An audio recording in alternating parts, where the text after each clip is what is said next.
meu povo, mais um episódio do Pod Esporte começando. O Pod Esporte, que é um podcast original aqui dos estúdios da Olá Podcast em São Paulo. Se você ainda não conhece, já sabe, né? Vai lá, www.olapodcast.com. Um monte de podcast bacana pra você curtir. Lembrando que o Pod Esporte também tá no Deezer, no Spotify e aqui no YouTube, que você já deve ser inscrito. Se não se inscreveu, por favor, faça agora. Dá tempo. Deixa seu joinha, ativa lembrete pra sempre que tiver episódio novo você ser notificado. Hoje vamos falar sobre esporte paralímpico, vamos falar sobre tênis de mesa paralímpico. Estamos aqui com a fera Israel Stró, atleta paralímpico, medalhista paralímpico. Seja muito bem-vindo ao Pod Esporte, Israel. Joia. Prazer, cara, prazer te ter aqui.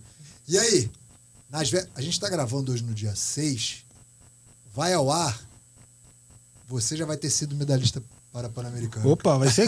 Quando que vai ao ar? Que eu vou... Vai ao ar daqui a 2 semanas, você já vai ser medalhista Pan-Americano. Eu vou assistir então, vendo o que eu falei agora, ver se com bateu a medalha, ou não. Com a medalha. E aí, cara, vamos falar então da sua preparação. Como é que tá aí a expectativa pro Parapan? Seu segundo, né? Sim. Segundo, já esteve em Toronto. Conta aí um pouquinho. Sim, é meu segundo Parapan. Um abraço a todos. Cara, a gente tá muito feliz, assim, porque é uma competição muito importante e muito séria, né? No sentido de que vale vaga para os Jogos de Paris e que, para muitos, é a única oportunidade, né? Ou a principal chance de classificar lá para Paris no ano que vem.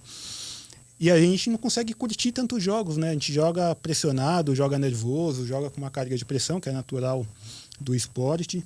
E eu tô indo para esse PAN querendo ser campeão, querendo trazer orgulho para o meu clube, para o Brasil, para quem está acompanhando a gente aí também. Mas eu tô com uma posição boa no ranking mundial.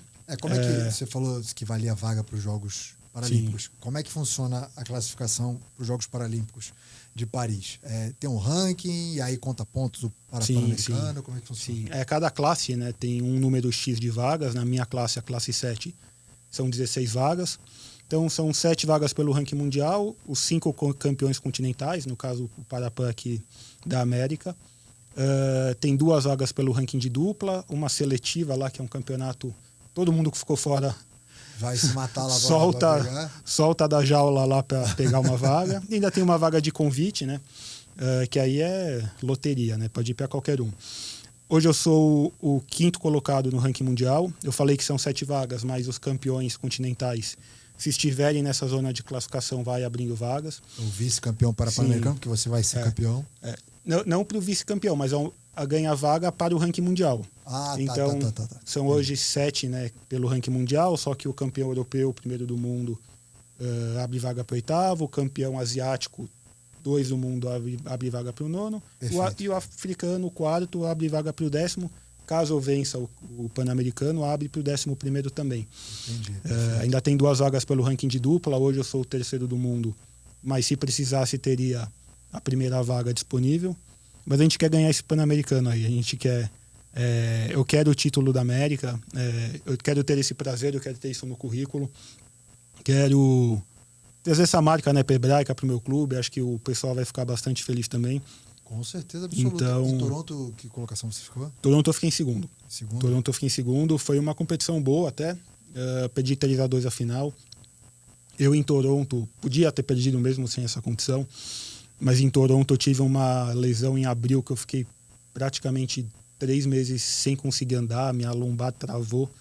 Sabe quando a gente dá aquele mau jeito? Foi um pouco pior que isso, assim. Eu fiquei 3 meses que eu mal consegui andar. Que bosta, cara. Eu fui pra lá tomando remédio e consegui jogar bem, assim. Eu tive 3 semanas de treino antes dos jogos e fiquei orgulhoso, assim, da minha campanha. Mas agora chega bem lá. Chego bem. Sem... Não, isso ficou lá em 2015, isso ficou bem no passado. Boa, coisa linda. Israel, vamos então contar um pouquinho da sua história, né? Pra quem não conhece, assim como eu também não conheço, tô curioso para saber como que o esporte apareceu na sua vida, como que o esporte paralímpico apareceu na sua vida. Sim. Conta pra gente, por favor. Sim, não, é muito bacana falar isso, porque apesar de esporte e esporte paralímpico serem a mesma coisa, foram histórias totalmente diferentes, né?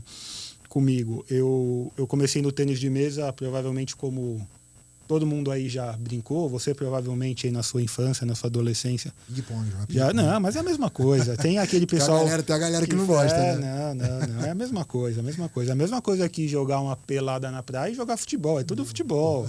Ah, não, mas uma tem regra. Ah, tá, a regra a gente decide na hora, mas é tudo a mesma coisa. Boa. Eu comecei lá na escola brincando e tal, aí num campeonato escolar eu tomei gosto, decidi me matricular no meu primeiro clube lá em Santos.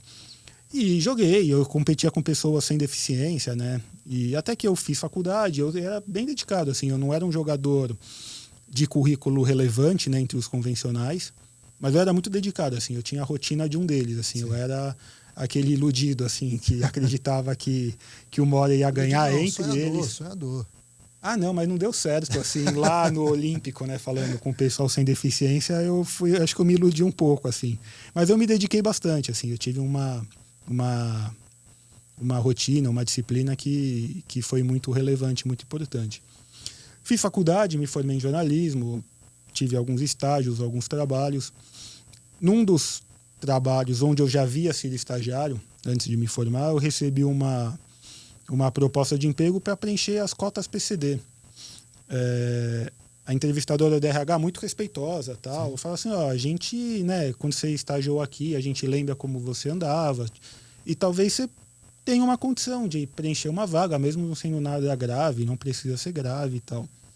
Eu, em pensamento, eu xinguei ela, assim, eu falei, como assim, eu, deficiente, essa mulher tá louca? Não. Eu, nos meus 23, 24 anos da época, eu fiquei até meio ofendido, assim, mas eu falei, não, deixa eu ver, né? Eu lembrei das piadinhas da escola, lembrei de fatos de adolescência, falei, não, deixa eu ver que história é essa. E aí o médico falou, isso que você tem uma paralisia cerebral, é um nome forte, né, que te remete a casos graves, mas o seu é leve. Então, sim, você pode preencher essa vaga e tal. E eu trabalhei, fui setorista do Santos, cobri quando o Santos ganhou a Libertadores. Pô, sim, que legal. Sim. Neymar e companhia? Neymar e companhia, Neymar começando e tal. Ficou bravo comigo um dia lá que eu. Neymar ficou bravo com você? Sim, mas passou, eu acho. Que ele teve um dia que vazou uma foto dele com a camisa do Corinthians não, do Palmeiras. Foi você que tirou a foto. Não. Eu lembro, era no quadro do ele pequenininho, ele né? moleque, 13 anos e tal. E ele foi dar entrevista coletiva aquele dia. Eu pensei, obviamente ele está preparado para responder isso. Eu falei, Neymar, às vezes foi uma aposta, foi um presente, foi qualquer coisa. Você não precisa ser palmeirense. Quer contar essa história? Aí ele falou assim, não, o seu jornal lá, polêmico, eu tenho uma com a camisa do Corinthians, vou te dar lá para você publicar lá. Ele ficou meio bravo. Mas o pior é que eu perguntei na melhor das intenções para ele. Foi na maldade. É óbvio que ele vai responder alguma coisa, ele já está preparado para isso. E o assessor de imprensa lá da época me deu um microfone lá para perguntar e falou, não vai perguntar da camisa, hein? Eu falei, óbvio que eu vou perguntar. Claro. Mas aí, enfim, aí eu trabalhei e tal, fiquei um tempo no jornalismo. E aí eu jogava badminton por hobby, assim. Não gostava de fazer academia e tal, tinha esporte, fazer saúde. Eu falei, vou jogar badminton. Aí um dia me convidaram para o Parabadminton. Eu falei, caraca, de novo essa história de esporte paralímpico. Deixa eu só te interromper. Sim. Você falou da moça do RH, falou agora de novo a história do esporte paralímpico. Não é que você nunca aceitou a sua condição. Não, nunca soube. Assim, hoje o meu caminhar ele é um pouco mais visível, mas assim, com 18 anos, 22 anos, com 22 anos, quando eu fazia a faculdade, eu corria 40 minutos na esteira lá da academia. É mesmo? Sim, eu não chamava atenção, não. E assim, a gente está falando de uma época, né, que a gente não tem celular, com câmera. Desculpa te interromper, quantos anos você tem? Eu tô com 37 hoje. 37, sim. Você quase da minha idade, não tinha nada. Então, assim, eu nunca tinha me visto, assim, andando. E aí, quando eu me testei no Parabadminton, né, um cara que era o responsável falou, grava um vídeo seu, bota no YouTube pra eu ver. O cara era de Brasília, né, não falei pessoalmente com ele. Quando eu vi esse vídeo, eu falei, caraca, mano, olha como é que eu ando. Olha como é que eu sou na quadra. Eu nunca tinha percebido Nunca tinha percebido. Assim, hoje tá diferente, né? Quem me conhece hoje fala, como você não percebe? Não, calma. Sim, isso aí a gente tá falando de alguns anos atrás. Sim. Mas eu fiquei em choque, foi até engraçado, né? Que eu me assustei, aí eu peguei o carro, fui no McDonald's, comprei 3 sanduíches de ressaca, assim. Aí depois passou a ressaca. Eu acordei e falei, não, você sempre foi assim, não é que você adquiriu, você não adquiriu nada, você sempre foi assim, tá tudo bem. Só que eu pensei, eu vou pro tênis de mesa, que é o que eu jogava bem. E nisso eu... Abandonou o badminton, o Parabadminton? Sim. Não, e eu joguei um campeonato no Parabadminton lá, que eu joguei com pessoas de categoria acima, eu tomei um pau, assim. Eu falei, não, isso não é pra mim, não. Deixa pra lá, eu vou voltar pro meu tênis de mesa. Sim. E aí, assim, nisso eu pesquisei quem seriam meus adversários, né, no YouTube, na época. Eu falei, cara, eu com 18 anos jogava isso daí. Eles não são melhores do que eu era. Aí eu decidi voltar. A gente tá falando de 2011, a gente estava entrando no ciclo Rio 2016, eu falei, não, eu quero jogar essa Paralimpíada no Brasil. E lá eu joguei e ganhei uma medalha de prata, então deu certo. Pô, deu certo, só um pouquinho certo, cara. Cara, que legal, cara. Sim, e Muito eu rápido, fui... né, Jair? Sim. Eu tinha muita bagagem, né? Como eu falei que eu era um iludido, né? Na verdade, aquela ilusão foi me gabaritando, sim. Sim. Eu entrei na seleção nessa minha volta em um ano, menos até. Pô, que legal, sabe? Cara. E então valeu a pena, assim. Eu só tava querendo jogar com os convencionais, mas meu lugar era outro. Entendi. Explica um pouquinho só, antes da gente seguir a sua história aí, que vai até os dias de hoje, como é que é a classificação, né, das deficiências dentro do tênis de mesa? Sim. Elas têm 11 classes, então a classe 11 é para deficiente intelectual, né, só para a gente fazer esse recorte que é mais fácil. Para quem tem deficiência física, você separa das classes 1 a 5, que é para quem joga na cadeira de roda, e 6 a 10 para quem joga em pé. Tá. Aí a classe 10 é com menor grau de deficiência, a classe 6 é com maior grau de deficiência e tem essa escadinha, né? Entendi. Eu comecei jogando na 8, e aí em 2015 eu baixei para 7. Basicamente, né, para o pessoal que ficou curioso, eu tenho uma paralisia cerebral nos membros inferiores e sutilmente nos superiores também. Para dia a dia não aparece nada nos membros superiores, mas testes específicos aparecem. E os paralisados cerebrais da classe 8, eles têm um lado do corpo comprometido e um outro não. Então eles desequilibram para um lado e não para o outro. Eu desequilibrava para os dois. Foi a defesa que a gente fez. E é meio que uma defesa processual mesmo. É quase que... Só que em vez de advogado é fisioterapeuta. Essa parte de classificação aí, cara, e dá a mó bafafá, né? Não, é o assunto de boteco do esporte paralímpico é classificação. Cara, pô, a gente falando mal do outro. Oh, meu Deus. O Daniel Brasil, cara. O André Brasil. André Brasil, desculpa. Eu misturei o Daniel Dias com o André. Todo mundo já fez isso. O André Brasil, cara, ele veio logo no comecinho do PodSport e ele assim, deixou claro assim, que a frustração dele com a questão da classificação e abandonou, né? Saiu, porque é realmente muito polêmico, né? Não é subjetivo, mas dependendo do olhar do classificador, é subjetivo, né? Não, e assim, eu não sei quem classificou o André, não sei o caso dele exatamente. Mas já conversei com colegas da natação, né? E falaram que o classificador não recebe nada. Então, assim, é uma decisão importante, séria, mas às vezes falta um pouco de credibilidade, assim, porque é um profissional que é voluntário, vai decidir sua carreira. E de quanto em quanto tempo que é essa classificação? Não, a gente sempre tem que estar disponível para fazer. Então, os caras que chamam, tipo doping. É que o doping é mais involuntário, né? É sorteado. No movimento paralímpico tem que partir de uma desconfiança de países adversários ou do quadro de classificadores. E aí você tem um prazo para ser reavaliado.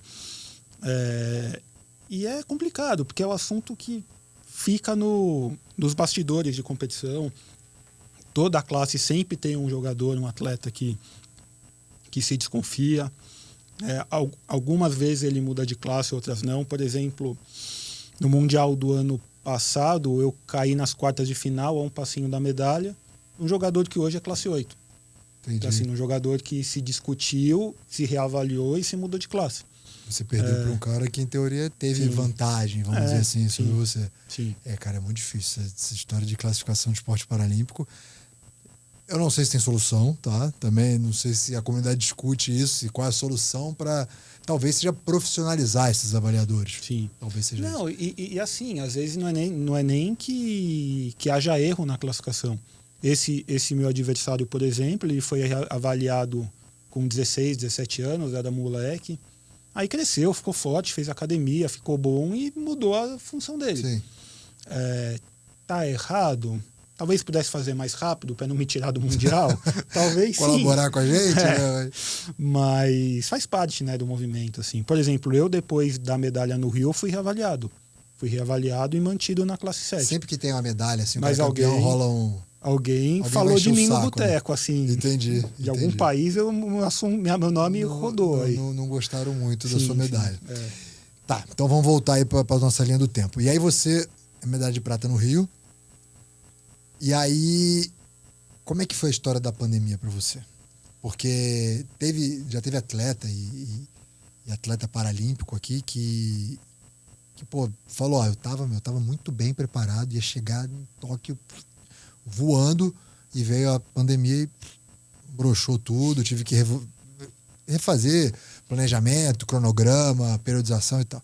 E teve atleta que não, atleta tava lesionado, ia perder os Jogos Olímpicos, e falou, opa, ganhei um ano aí de sobrevida, vamos correr atrás de tudo, e deu certo e conseguiu participar dos Jogos. Como é que foi com você?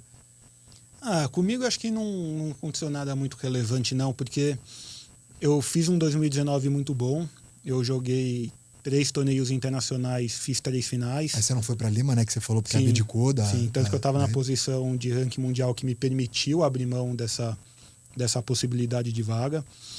E aí sim, a pandemia atrapalhou, mas eu falava muito e acreditando nisso que atrapalhou para todo mundo. Sim. Então a gente ficou em condições iguais. Agora, eu caí para um chinês nas quartas de final. A China, né, que é a potência do tênis de mesa olímpico e paralímpico. Nas equipes a gente também caiu para a China também nas quartas de final. E China ganhou medalha de ouro nas 2 competições. E a China se deu muito bem, porque foi impressionante, assim, toda a seleção chinesa veio com material diferente para os Jogos Paralímpicos. O material é muito pessoal, assim, as borrachas, né, que a gente usa, tal, a borracha do forehand, a borracha do backhand, cada um tem a sua. E a China segue um padrão, que é uma borracha chinesa no forehand e uma borracha comum no backhand. Toda a seleção chinesa chegou com 2 borrachas chinesas nos Jogos Paralímpicos. Todo mundo. Cadeirante, andante, homem, mulher, foi todo mundo igual. Que só eles... Sim, e que eles usam mais, assim, que hoje eu uso também esse material, que eu tenho que encomendar de fora e tal. Mas fato é que eles chegaram com um padrão de jogo que ninguém tinha visto, né? Porque todo mundo ficou em casa. E pegou todo mundo de surpresa, sabe? Eles ganharam muita medalha. Algumas eles eram já favoritos, outras não. E talvez a pandemia tenha feito algum efeito aí, assim. Mas de resto, assim, atrapalhou para mim, como atrapalhou para todo mundo. Eu acho que eu tava bem, mas eu acho que eu cheguei bem também. Cara, legal. E qual foi a sua posição? Eu caí nas quartas de final. Nas quartas, né? Eu era cabeça de chave, passei em primeiro lugar no grupo, fui direto para as quartas e perdi do E você só chinês. Participou da simples? Não, na equipe também. Na equipe que você ficou nas quartas. Na equipe a gente deu um azar, que a gente era a 5ª equipe do mundo. E tinham 9 equipes classificadas para a competição. Então, 7 equipes entrariam direto nas quartas de final e 2 jogariam as oitavas. E não seriam as 4 primeiras que eram cabeça de chave. A gente estava em 5º. A gente caiu nas oitavas com o Japão, que era o 6º colocado, e era o país sede. Ganhamos do Japão para pegar o cabeça de chave 1, que era a China. Quem fez essa chave? Né? Parabéns, né? Eu lembrei da aula de matemática lá de probabilidade, era 1 para 40 essa probabilidade, era a pior possível. Porra, foi o que aconteceu. Que sacanagem, cara. Sim. E a gente ganhou do Japão, a gente jogou bem. A gente com a China, a gente saiu perdendo 2-0 na dupla, empatamos 2-2 e perdemos o primeiro ponto. Aí eu voltei com o chinês campeão de simples. E era alguém com quem eu tinha jogado 3 e ganhado as 3. Mas ele ganhou dessa vez, ganhou a primeira 3-1, a gente acabou caindo a um passinho da medalha. Não, mas vingança está por vir em Paris, tenho vir. Certeza disso. Vai vir uma segunda medalha paralímpica para você, tenho certeza. E dourada, espero que você volte aqui para contar isso pra gente. Certeza. Isso pra gente. Agora a gente tá falando aqui em off antes, você participou da Macabida também, né? Sim, sim. Cara, como é que é essa experiência de Macabida? Para quem não conhece, explica primeiro o que é a Macabida, para quem não conhece. E tem Macabida para a Macabida, não? Para a Macabida, tem. Tem também? Tem sim. A Macabida, para quem não conhece, talvez poucos conheçam, né? É as Olimpíadas da Comunidade Judaica. Acontece a cada 4 anos, sempre no ano sequente às Olimpíadas e Paralimpíadas. E é um evento, assim, de uma grandeza enorme. Ao contrário, obviamente, das Olimpíadas, né?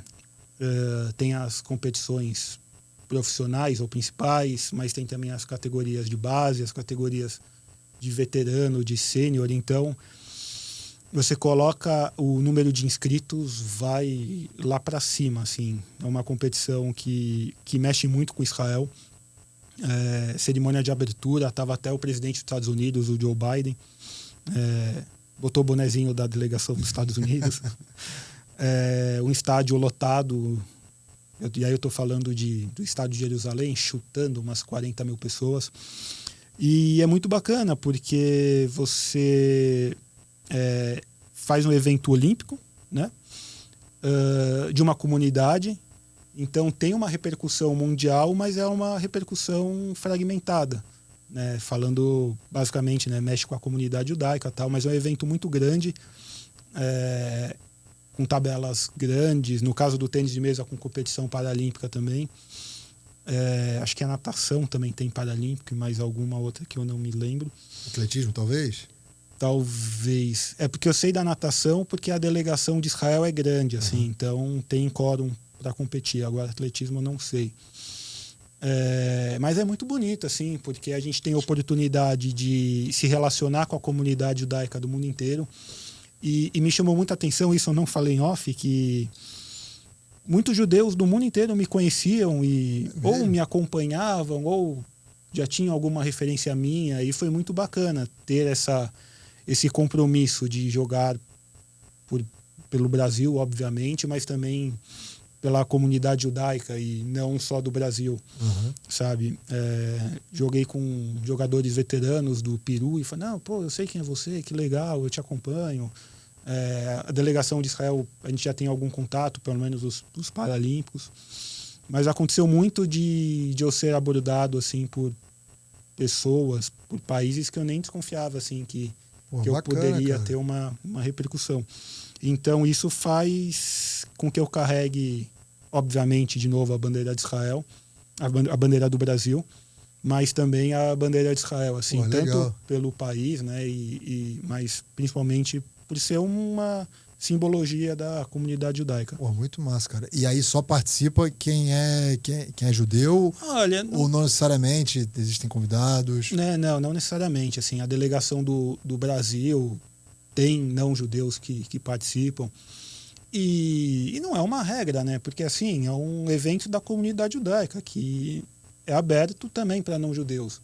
Então, por exemplo, em 2017, né, eu fui para 2 Macabíadas. Em 2017, jogou o filho do Ronaldo. O Ronald, né? É mesmo? O DJ? Ele jogou lá. Ronald DJ? E foi engraçado, porque ele era reserva no time lá. Porra, o pessoal pegava no pé dele. O técnico bancou o Ronald no banco. Que o DNA não fez tanto efeito. A molecada lá brincava. Ele tinha acho que 17 anos na época, 18, assim, era tudo molecada. Mas a Milene Domingues, né, a ex-esposa do Ronaldo, foi nesse último ano, 2022, ao mesmo tempo em que vão também atletas fortes, assim, foi o Anthony Ervin, que tinha sido ouro nos 50 metros livres da natação, ele foi em 2017. Legal. Ele tinha sido ouro em 2016. E tá todo mundo junto, né? A comunidade, é uma festa bacana, sim. Sim. Legal demais, cara. E foi muito curioso, assim, porque eu fui campeão em 17 e vice em 22. Lembrando que no Paralímpico juntavam todas as classes, né? Eu perdi a final de um classe 9. Então... E foi muito curioso, porque a repercussão da delegação foi a mesma da minha prata lá na Rio 2016. Foi um orgulho, o pessoal, pô, que legal. Que eu entrei no restaurante e bateram palma. Eu falei, gente, calma. Só uma medalha. Pô, legal. Mas foi muito bacana, assim. Pô, massa, cara. Eu já tinha escutado falar na Macabida, o handball algumas vezes vai aí, principalmente a galera da Hebraica, né? Sim. A Hebraica não tem mais equipe de handball que participa de Campeonato Paulista e tal, mas durante muitos anos participou, a gente tinha muito contato com essa galera, os caras falavam muito bem, né, da Macabida. Por falar em Hebraica, cara, seu patrocinador, o clube que te apoia, Fala um pouco aí, Debray, cara, como é que surgiu essa parceria? Pô, sempre bom falar, a gente tem que falar de quem apoia. Tô vendo a sua camiseta, graças a Deus, com pelo menos 1, 2, 3 e CBC. Pô, manda bala aí, cara, fala aí quem te apoia. Parceiros do clube, né? A gente começou a se relacionar em 2017, nessa Maccabiada. E foi até curioso, assim, contando uma historinha aí antes de falar de Hebraica, eu em 2016, na Vila Olímpica, né, eu fui procurar a sinagoga, né, para passar pelo Shabat, né, que é o evento que tem sexta e sábado, eu procurei na sexta.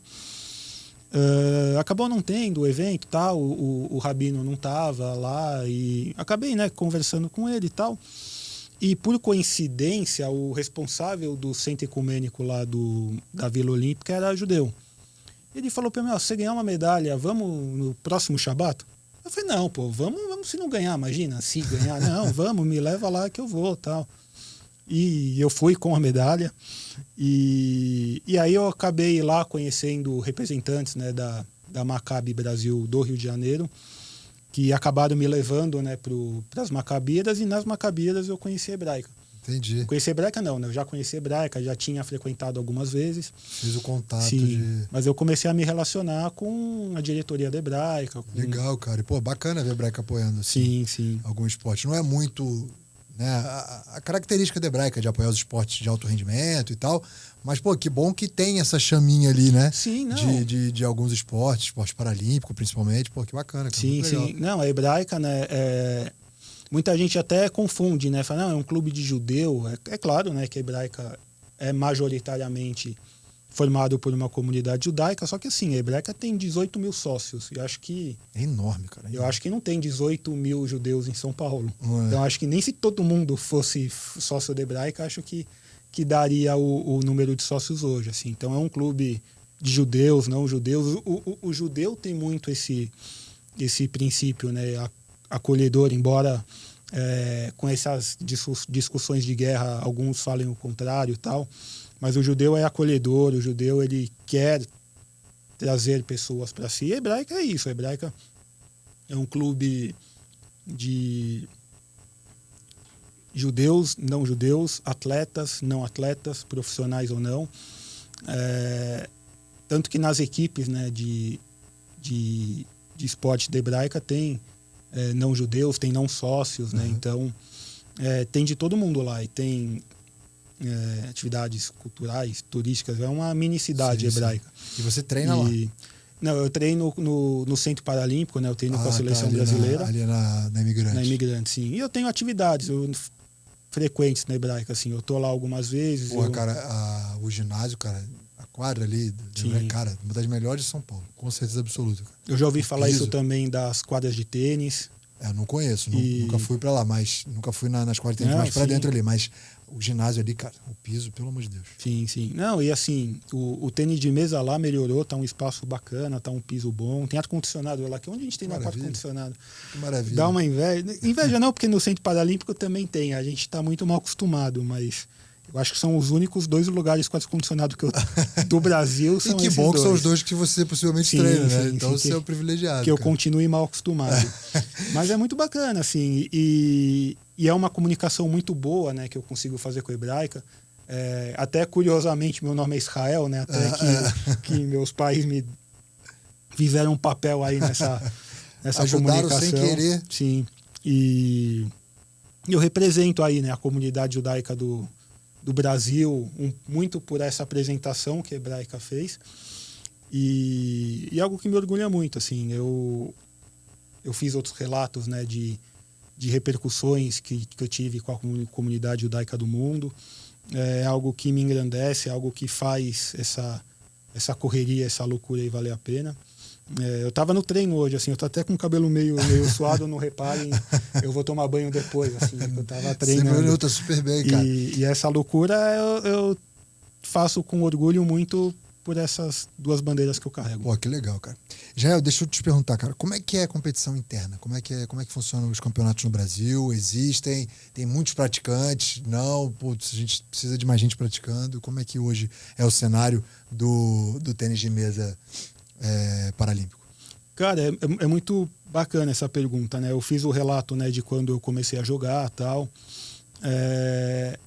Eu, sendo um jornalista esportivo, um estagiário de jornalismo esportivo, eu não sabia que o movimento paralímpico era para mim. Mas eu não sabia que tinha deficiência. Tudo bem, mas talvez se eu tivesse o conhecimento de que tinham deficiências pequenas, talvez eu pudesse, talvez não sei. Mas assim, fato é que o movimento paralímpico ele cresce muito, e o tênis de mesa também, e é uma possibilidade de você fazer uma carreira. É verdade que eu já jogava, mas eu iniciei uma carreira com 24 anos, né? Velho, Sim. né? E assim, eu tô aí há 10 anos na seleção e eu já vi de tudo, assim, mas eu sou muito orgulhoso pelo que eu vejo hoje, assim, porque quando eu comecei, cara, era os tiozão que quando eu falo tiozão, pode colocar uns 30 e poucos anos, pode colocar a gente hoje nessa conta, que ganhavam e tava sempre lá, ninguém incomodava. Hoje a gente tá vendo uma molecada aí de 15, 16 anos jogando. Entendi. Ganhando ou não, mas tá aparecendo. Isso, eu sou da época do Goiama, né? Então, Sim. fala tênis de mesa, era o Goiama. Sim. 715 Pan-Americanos. Goiama que é lá de São Bernardo, tem lá... Tinha um projeto lá, ele ficou muito tempo também com o Palmeiras, tinha um projeto com o Palmeiras, Sim. com a Prefeitura de São Bernardo. Ninguém é perfeito, né? Ele tinha o Palmeiras. Você é o quê, cara? Eu sou Corinthians, né? A gente tá meio cabisbaixo, assim. Se eu te falar o meu time, cara, você vai... Aí a gente vai entender o que a gente sempre... Porque você fala que você é sofredor. Não sei se você conhece algum botafoguense como eu. Olha, eu tava me simpatizando até vocês tomarem aquela virada do Palmeiras lá. Então, cara, o que acontece? O corintiano fala que é sofredor, mas o dia que o corintiano entender o que é o botafoguense, meu amigo, tem coisa que só acontece com a gente. Esse ano a gente tá começando a entender, viu? Esse ano, acho que porque, cara, estamos gravando agora no dia 6, se Deus quiser, o Botafogo já vai ter aberto de novo. Pelo menos 9 pontos do Palmeiras. Tá difícil, viu, cara? Tá difícil. Hoje a gente vai encerrar a gravação aqui, eu vou ver o jogo do carro, porque vai ser terrível, cara. Vai ser brabo. Mas, enfim, fechando aspas do futebol. E aí também eu acho que esse movimento da galera, da molecadinha vindo, eu não sei, tá? Mas eu sempre penso que a gente precisa ter espelho. Eu, quando comecei a jogar handball, cara, eu tinha meus ídolos, né? E isso me espelhava a buscar aquilo ali, eu via aquele cara, né? Consumia muita coisa daquele cara, apesar de na época, era difícil achar um jogo, um vídeo. Hoje não, hoje a gente tem muita facilidade com o celular. Talvez o efeito Israel, efeito Calderano, né? Efeito Takahashi, efeito diversos outros atletas que vêm aí, né, se destacando no cenário mundial, talvez fomente aí essa molecada, você não acha? Eu acho. Não, e assim, eu acho muito que quando se fala, né, em referências e tal, a gente é meio injusto, né, com as referências, né, com o conceito de referência, porque falava Hugo Calderano, não, mas ele só dá forte na bola, não dá. Não, mas o Guga fazia tal coisa, nem... Cara, as referências são humanas. Claro. Né? A gente é muito duro, assim, no que se espera, né, dos nossos ídolos, né? O Romário, o ídolo, não gostava de treinar. Então não quero. Tá, então você não vai gostar de ninguém. A história boa do Romário, que o Romário, o Flamengo ou Vasco, ia correr na Lagoa do Rio, ele tinha um parceiro taxista. Começava a correr, ele pegava o táxi com o cara, esperava no quiosque, tipo, sei lá, um pouquinho antes, né, que a comissão não via e tal. Se a galera que chegava, ele se molhava e chegava junto. Fala aí, só pra fazer parênteses do baixinho. E aí a gente não, né, as pessoas acabam colocando tantos pré-requisitos de ídolo que não vai existir ninguém. Né? Então, eu falo muito isso. Às vezes acontece alguma coisa comigo ou com um colega, eu falo assim, não, mas agora você é referência, você não pode fazer. Eu falo, não, posso sim. Eu acho que as pessoas têm que saber que as referências são humanas, que elas acertam, que elas erram, que elas acertem mais, que acertando e errando elas sejam boas pessoas, né? Elas sejam alguém com quem a gente goste de conversar. Sempre pessoas do bem. Mas assim... Calma, o Zidane deu uma cabeçada no italiano a 20 segundos de cobrar pênalti. É esporte, né, meu amigo? É esporte, mexe com muita coisa. Sim. Vai ter o dia da falha, vai ter o dia do descontrole, acontece. Sim. Então, assim, não que eu não vou me colocar nessa posição de referência, isso fica, né, para quem ou tem como referência as pessoas, mas eu gosto de ser muito limpo, assim, muito transparente, sabe? Eu tenho minhas virtudes, tenho minhas falhas, e com tudo isso eu conquistei uma medalha de prata. Com tudo isso, eu sou quinto do mundo, já fui quarto, quero ser primeiro.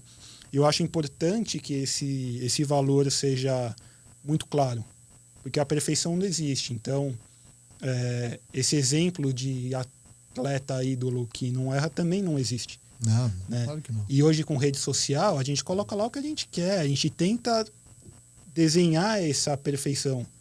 Só que é mentira. É mentira. Tem um monte de tropeço aí, os Sim. tombos ninguém vê, né? Os tombos ninguém quer ver. As pingas que eu tomo, todo mundo vê, mas os tombos, Sim. isso aí é Então, bem quando a gente delicado mesmo. fomenta essa perfeição, a gente se coloca mais longe de todo mundo. É. E tá errado, assim, eu vou jogar não sei quantos anos, alguém vai ter que entrar. Alguém vai ter que ser o ídolo, a referência. Mas se ela vê que é uma pessoa perfeita, ela não vai conseguir. Sim. Ela não vai ser. Mas como eu também não sou. Claro. Não, perfeito. Deixa eu te perguntar, você falou, daqui a pouco eu vou sair, daqui a pouco vai vir outro, tudo. Não que seja já o seu pensamento. Quantos anos mais você vai com tênis de mesa? Olha, eu penso muito no presente, assim, mas tendo como referência meus adversários, o que eu vejo do movimento, dá para jogar bastante tempo. Eu me vejo jogando mais uns 3 jogos ainda. Eita, assim, porra, eu ia falar, será que chega em Los Angeles? Não, eu acho que sim. É porque, assim, eu sou um cara muito competitivo, assim, e não é uma crítica a quem faz isso, mas tem atletas que estão aí no circuito há 4, 5, 6, X jogos, X anos, que sabem que não tem mais chance, mas que estão lá, tal, é o trabalho deles.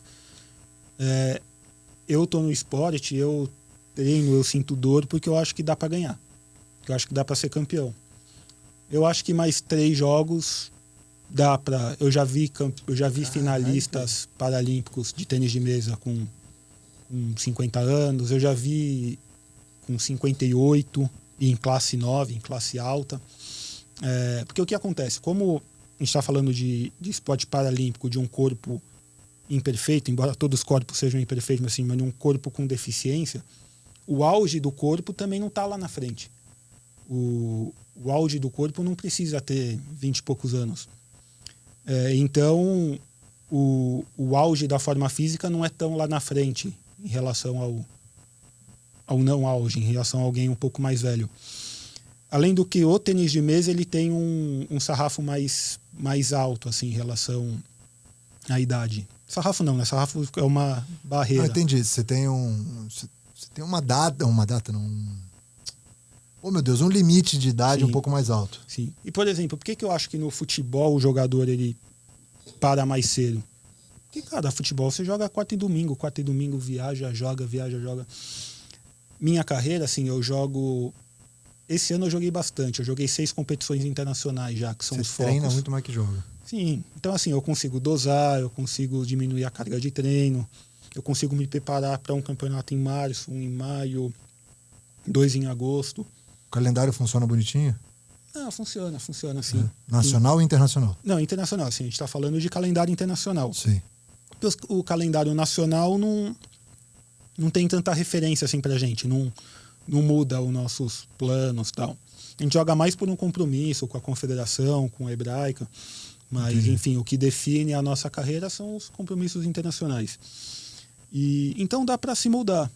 Sabe? Entendi. E outra também, a gente está no momento que os jogadores, mesmo de futebol, estão jogando mais tempo. Né? O Felipe Melo aí ganhou a Libertadores com 40 anos. Não, a galera tá porra. Pega o Zé Roberto também há poucos anos atrás aí também, jogou até 41. Não, e jogou ganhando na corrida com lateral de 19. O Cristiano Ronaldo, né? Acho que a ciência do esporte ela vem ajudando na questão de prevenção, de tudo, para ter longevidade no esporte. Queria eu. Eu tenho só de 7 cirurgias, cara. Ixi. Só 7. Não, e também tem isso, né? O tênis de mesa é um esporte sem contato. Outro dia eu tava vendo, torço pra Portuguesa Santista também, né? Que eu sou de Santos. Nossa, você vê um jogo, os caras se arrebentam. Se você não sabe Dói, cair, machuca, cara. se você não tira o pé de apoio, você não Esporte de joga contato. 2 anos. Hoje mesmo eu torci meu pé no treino. Hoje Então. tipo, lance bobo e tal. Eu tenho 7 cirurgias, joelho, ombro. É doído, cara. Eu tive só uma protusão de disco só. Só isso. Que eu fiquei 3 meses sem conseguir andar, mas foi só. É, só isso. Cara, agora vamos falar de dinheiro. Sim. Você vive do esporte hoje? Eu vivo do esporte. Hoje você vive do esporte. Seus patrocinadores são a Hebraica. Sim. Esse banco aí é da Hebraica? Não, esse uniforme aqui é todo de parceiros da Hebraica. Da Hebraica, tá. Sim. Aliás, se alguém quiser vir comigo também, as portas tá estão abertas. Né? Claro, sempre. Mas assim, eu tenho bons apoios, né? Eu tenho a Hebraica, eu tenho o Bolsa Pódio, que está com a gente aí desde 2017, com valores sempre oscilando, né? Mas sempre bons valores. Sim. E são valores de acordo com os resultados, né? Então, sim, a gente não discute e tal, são critérios justos. E também o time São Paulo, que é um projeto do governo do estado, em parceria com o Comitê Paralímpico, que também patrocina os atletas de acordo com o resultado no ano anterior. Isso eu não conhecia, cara. Não conhecia. É como se fosse uma bolsa, só que estadual, é isso? É uma bolsa estadual coordenada pelo Comitê Paralímpico. É uma parceria do comitê com o governo do estado. E patrocina atletas de acordo com o seu resultado ou em campeonato mundial ou em Jogos Paralímpicos, ou de acordo com o ranking mundial também. Entendi. E que legal saber que tipo, não concorre com o Bolsa Atleta do governo federal, né? Porque em alguns momentos, você recebe bolsa daqui, você não pode receber bolsa daqui e tal. Então, sim, que bom que você consegue somar e viver, né, da modalidade. Sim. Porque, cara, privilegiado também. Se for que é privilegiado de treinar no ar-condicionado, do tênis de mesa, é um privilegiado também de conseguir viver do esporte. Né? Não, e assim, quando eu falei lá atrás, né, sobre competições do movimento paralímpico que vem melhorando, e aí não é fazer política não, mas a gente dá muito crédito ao Comitê Paralímpico, porque é uma gestão muito boa, é uma política que apoia o movimento paralímpico, eu falo da política nacional, que acontece graças a uma boa gestão, né, do movimento paralímpico. A gente traduz isso em resultados, né, em Jogos Paralímpicos, a gente tem feito boas campanhas e faz jus, né? Então a máquina funciona bem porque o chefe, né, o comandante, né, o gestor faz um bom trabalho, o público abraça, né, o brasileiro abraça o movimento paralímpico. É muito curioso, né, porque você pega o futebol, a seleção brasileira, que todo mundo adora, perder um jogo, ninguém presta. Sim. Movimento olímpico, alguns são criticados, outros o brasileiro abraça, ganhando ou perdendo. O atleta paralímpico, não. O atleta paralímpico, o brasileiro gosta, o brasileiro se identifica, ele gosta dessa questão de superação, embora alguns discordem, né, desse rótulo. Toda vez que eu bati um papo aqui com galera do esporte, do movimento paralímpico, a galera falava disso, cara, esse papo de superação aí, pelo amor de Deus, sabe? É um saco, isso aí é chato. Eu discordo, assim, eu respeito, óbvio, né? Eu respeito a opinião, e é uma opinião que procede, mas assim, é um valor, né, que temos, que as pessoas dão pra gente, e faz total sentido, assim, a gente é acostumado, quando eu falo a gente, eu falo pessoa comum. Putz, aconteceu tal coisa aqui, não quero mais, e tá difícil. E a gente joga, no meu caso é uma deficiência pequena, mas assim, a gente vê cego treinando, umas coisas que realmente chamam a atenção. A gente passa dia a dia com cadeirantes que passam os perrengues que talvez a gente não tope passar. Então é um valor, sim. Sim, entendi. Que faz sentido. Por mais que haja outros, por mais que não se goste tanto desse valor, é um valor que gostam na gente. Então eu não acho que a gente deva jogar fora, não. Legal. Sabe? É que talvez isso venha muito com coitadismo, assim, que aí eu já concordo, mas vai muito de como vem a gente, assim. É uma imagem que a gente está mudando. Entendi. Sabe? A gente vê aí um cadeirante, um tetraplégico jogando pra caramba, um cego correndo, batendo recorde, não é coitadismo, sabe? Entendi. Talvez para outra pessoa, fora do movimento paralímpico, fora da nossa rotina seja, e aí a gente conversa com esse estímulo também. Mas eu acho que a gente não precisa rejeitar esse rótulo não, porque tem seu sentido, sim. Legal. Já você falou que vai mais 3 Jogos Olímpicos, não tem nem sede ainda para onde você vai, né? No seu plano aí. Mas e o pós-carreira, cara? O que você vai pro jornalismo esportivo? Você me pareceu, você falando aqui, que você gosta muito de futebol, né? Falando e tudo, né? Citando Libertadores e tal. Você, inclusive, já foi setorista do Santos, como você disse. É esse caminho aí que você quer seguir? Da sua formação? Olha, eu sou um Ou nem tá pensando nisso, tá pensando na Olimpíada que nem existe ainda, né? Não, assim, eu na verdade, eu sou um cara grato, assim, pela minha formação acadêmica, né? Dentro do esporte, porque eu consigo trabalhar bem minha comunicação. E eu gostaria de trabalhar melhor, assim, né? A gente brincou sobre os possíveis parceiros, né? Os parceiros atuais do clube e tal. Eu acho que eu tenho muito a agregar, assim, para parcerias, para fazer um trabalho de comunicação, porque o patrocínio é isso. O patrocínio é uma comunicação. Você compra uma comunicação. A gente vende uma comunicação, um parceiro. Sim. Eu acho que ainda posso trabalhar bem isso aqui no esporte. Sobre o pós-carreira, é uma primeira opção, digamos assim. Mas eu pensei até em estudar medicina já. Eu sou meio doido com essas coisas. Já... Porra, medicina. Não vai estudar porra, qualquer coisa, letras, não, vai estudar medicina. Sem desmerecer a galera de letras, hein, pelo amor de Deus. Hoje é foda. Hoje qualquer coisa que você fale, você tem que tomar cuidado, porque aí você vai ofender aquele, ofender esse. É meio complicado, sim, cara. Não, mas eu já pensei de tudo já. Vamos deixar o... Vamos deixar tudo. Levar. Tem mais 3 Olimpíadas aí, cara. Tem muito tempo pra cacete pra pensar isso daí. Cara, e tirando Jogos Pan-Americanos que você já é medalhista, já foi ao ar com a sua medalhinha, quais são as próximas competições após os Jogos Pan-Americanos? Aí já entra uma preparação para os Jogos Paralímpicos? Sim. Então, eu tô como meta aí até as Paralimpíadas chegar entre os 4 do mundo.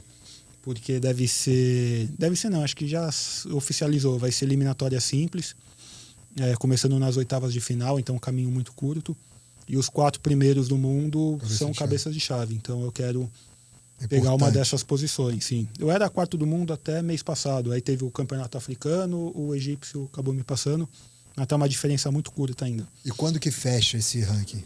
Quanto tempo antes da Olimpíada, da Paralimpíada? Não, o ranking fecha, acho que a última competição, acho que é em julho, não sei muito bem. Mas o ranking de classificação fecha de março para abril, quando acabar março. Mas o que define você ser cabeça de chave ou não é em julho. Sim, tá. Sim. E para mim é muito importante, né? Porque são 2 jogos para ganhar uma medalha, 4 para ser campeão. Eu estou pensando um pouco nisso. Só tem que pensar nisso. E é importante... Não é fundamental, não é caso de vida ou morte, mas chegar entre os 4 é muito bacana para essa meta. Então eu tô depois dos Jogos de Santiago agora, essa é a meta. Vou ver o calendário ainda, mas tem bastante competição. Tem uma até em fevereiro que vai ser aqui em São Paulo. No Centro Paralímpico, sim. E o trabalho até Paris vai ser brigar por essa posição. Porra, massa demais. Chelzão, cara... Obrigado demais pelo seu tempo, pelo esse papo, posto de simpatia. Mega comunicador. Tem que ter um podcast seu também, cara. Eu queria fazer várias coisas, é que não dá tempo. Eu sei. Tempo, cara, olha, tempo, que saudade que eu tenho da minha adolescência, cara. E aí não fazia nada com o tempo, né? Isso que é o pior, né? Quando era adolescente, só deixava ele passar, era uma maravilha. Hoje, cara, desesperado por tempo. Mas, cara, parabéns pela sua trajetória até aqui. Vamos agora acompanhar, agora conhecendo a sua história, acompanhar você até as suas próximas 3 Olimpíadas. Não quero menos que isso agora, porque já não, que você eu falou também que não, vambora. Mas, e cara, sucesso pra você. Se bobear, a gente até dobra a meta aí. Vai que... Não, aí é brabo, hein, cara. Aí é brabo. Mas... Não, acho que eu forcei um pouco. Não, mas tá bom, cara. 3 Olimpíadas a mais, tá bem gasto o corpinho. Deixa aí suas redes sociais, cara. Quem quiser te acompanhar, quem quiser seu recado final. Sim. Não, prazerzaço aí estar aí com vocês. Como eu falei, eu gostaria e é importante trabalhar a minha comunicação, bater um papo aí com todo mundo. É um prazer falar do movimento paralímpico, falar das Macabíadas, falar da Hebraica. Tudo que eu falei aqui eu gosto muito de falar, senão eu fico fugindo. Boa. Minhas redes sociais é Israel Stro, tudo junto. Stro é S-T-R-O-H. O link tá aqui na descrição do episódio. Então tá aqui, é moleza. Não, tranquilo. E bora, como todo mundo que vem me cumprimentar, eu falo, vamos lá, bem-vindo ao time. Então vamos fazer esse time aí ficar grande. Eu acredito muito nesses Jogos de Paris em disputar essa medalha de ouro. Seria um marco, seria a primeira medalha de ouro da história do tênis de mesa olímpico, paralímpico, que eu quero pagar para ver. E principalmente quero criar histórias boas, quero ter boas lembranças para dividir com todo mundo aí, então sejam todos bem-vindos. Boa, já deu certo. Obrigado, tá? Não esquece de seguir ele lá, Israel Stro, tá bom? Pra você que acompanha esse episódio do Pod Esporte, espero que vocês tenham curtido, eu curti demais, tá bom? Segue o cara lá, manda mensagem, dá uma moral pra ele, porque vem medalha paralímpica aí, certeza, certo? Espero que vocês tenham gostado desse episódio, um abraço, até a próxima, valeu, fui!